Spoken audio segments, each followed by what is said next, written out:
Hey tout le monde, c'est Mister Mumu, j'espère que vous allez bien. Aujourd'hui, j'ai envie de vous parler de quelque chose qui me tenait depuis un bon moment. C'est pourquoi vous devriez regarder le shonen Yu Yu Hakusho. Oui, je sais, beaucoup vont me dire « Mais Mumu, c'est quoi Yu Yu Hakusho ?» Eh bien, pour commencer, c'est un shonen qui a été écrit et dessiné par Yoshihiro Togashi. Vous le connaissez, c'est le même gars qui a fait Hunter x Hunter. Bref, avant de bien entamer le sujet, je voulais vous prévenir qu'il y aura un bonus à la fin, donc restez bien jusqu'à la fin.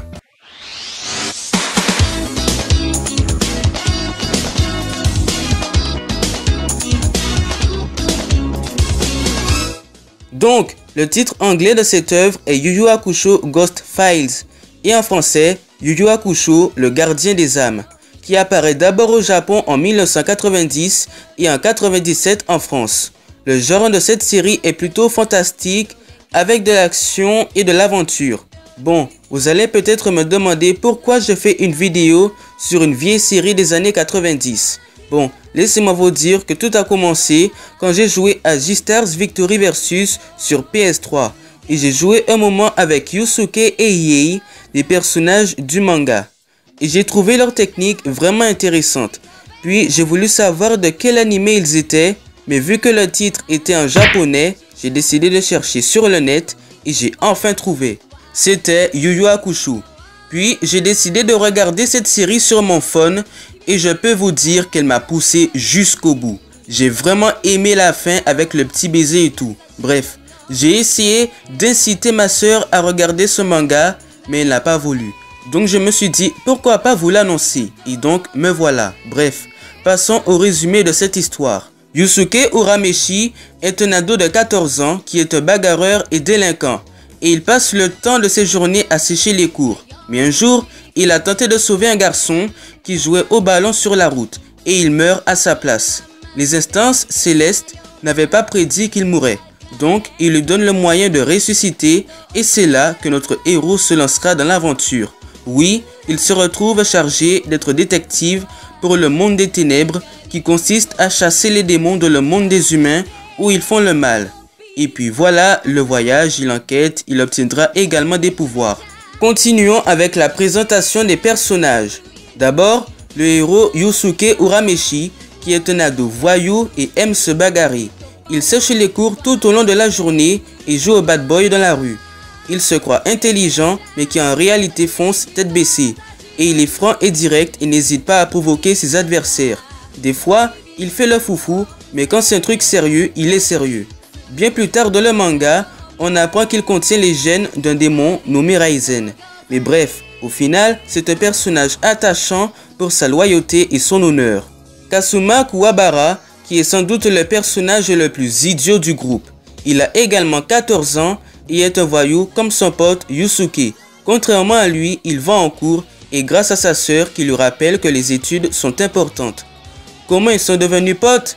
Grâce à une grosse bagarre qui au final mettra Yusuke et Kuwabara dans le même sac. Il aidera dans ses enquêtes. Plus tard, dans la série, il comprendra qu'avec le temps, on peut devenir quelqu'un de romantique et protecteur car oui, il est tombé amoureux d'une fille. Ensuite, nous avons Iei. Celui-ci est un démon, mais qui peut prendre l'apparence d'un humain. Logiquement, s'il est un démon, c'est que son père est également un démon. Hey hey, je vous vois venir en me disant, mais Mumu, et la maman alors?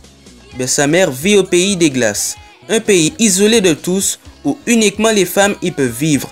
À se demander si ce n'est pas de là que Eiichiro Oda a pris l'inspiration pour l'île des femmes Amazon Lily.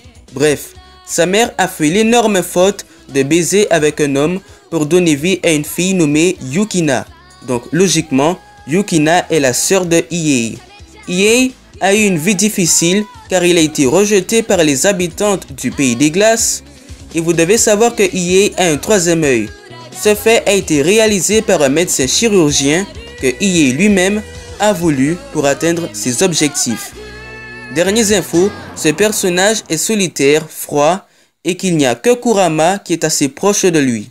Nous passons maintenant à Kurama. Kurama, c'est mon number one de ce manga, c'est mon préféré. Son vrai nom est Shuichi, qui est un démon né il y a 400 ans. C'était une vraie star dans le monde des ténèbres pour son rôle de bandit voleur. Un jour, Kurama a été pourchassé par un chasseur et s'en est allé dans le monde des humains pour survivre. Là, ce que je vais vous dire est un peu what the fuck, mais son âme s'est réfugiée dans un fœtus qui donnera Shuichi Minamino, et à partir de là, Kurama développera ses sentiments humains, j'insiste bien dessus, et il considérera Minamino comme sa mère. Pourquoi j'aime Kurama? Car il est calme, intelligent, responsable, mature. Par contre, il a un petit côté hardcore, c'est tuer ses ennemis sans pitié. Bon, il y a d'autres personnages que j'aurais pu présenter, mais ils ne sont pas principaux. Donc, je vais en rester là avec ceux que j'ai présentés. Maintenant, je vais vous dire réellement pourquoi vous devriez regarder Yu Yu Hakusho. Déjà en VF, c'est pas mal, et également sous-titré par la VO. Les personnages et l'anime est toujours aussi bien, quelle que soit la langue. Malgré ses 112 épisodes seulement, l'atmosphère est bien présente et nous lecteurs, on se sent vivre dans ce manga pour jusqu'à la fin. Tellement c'est un bon shonen, il a été récompensé en 1992 à 94 par l'anime Grand Prix. Si vous aimez Hunter x Hunter, vous aimerez forcément cet anime, car ces personnages, eh bien, vous pourrez retrouver leur caractère en eux. C'est vraiment dommage que ce manga ne soit pas aussi connu de nos jours, car il est exceptionnel.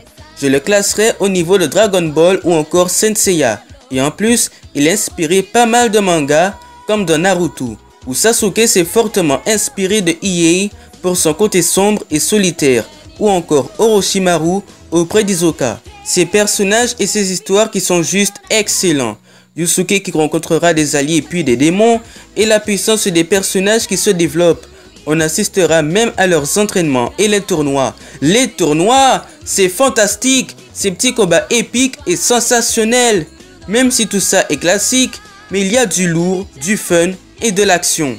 Même si vous reprochez souvent Togashi de sa fainéantise et de sa lenteur, il a pu et a su dévoiler son talent et son histoire à travers le monde entier.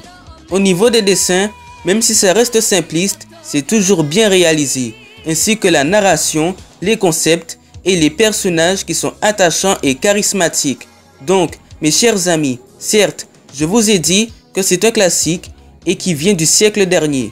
Il n'est jamais trop tard pour se rattraper, car il restera gravé à jamais dans nos cœurs, car oui, Yu Yu Hakusho, c'est la vie. Avant de terminer cette vidéo, nous allons maintenant passer au bonus. Vous l'avez peut-être deviné, ou vous le savez déjà, c'est que les personnages d'Hunter x Hunter sont les mêmes que Yu Yu Hakusho. Gon et Yusuke, déjà leur couleur qui est le vert, et leur côté enfantin, vif, exploreur et libre. Killua et Ieyasu pour leur côté mystérieux et puissance au niveau des combats. Kurapika et Kurama pour leur côté calme, sage et intelligent. Et Leolio avec Kuwabara pour leur imbécilité et leur côté idiot. Voilà, c'est la fin de cette vidéo. J'espère qu'elle vous aura plu. Et sinon, n'oubliez pas de liker, de partager et de vous abonner. Peace, matane.